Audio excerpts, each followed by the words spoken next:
And no 2 days are the same working for Royal Mail's apprentice. You can come in one day working on engines, another day you can do some light body work. It's all different, always learning.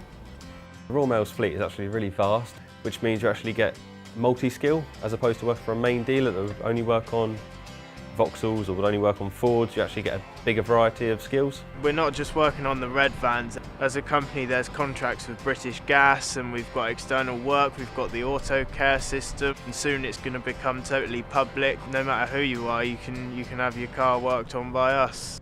I chose to do an apprenticeship rather than going to university as it allows you to work on the job and earn money. Pay for an apprenticeship program is actually really good. Just massively exceeds what the minimum rate is for an apprenticeship. Every 6 or 7 weeks I go to college for a week where I use all my practical knowledge to apply it to theory, and vice versa, take all the theory and use it in the workshop.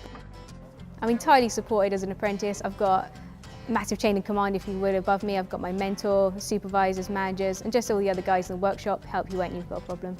A lot of the guys are really friendly, they're really supportive and really easy to get on with. We all make mistakes, I've made mistakes.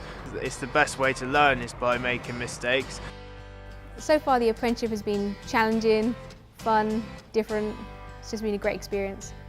At the end of the apprenticeship I'd like to sort of take the job offer and carry on and just gain more experience. If I give any advice to someone who's considering an apprenticeship at Royal Mail, I'd say just go for it.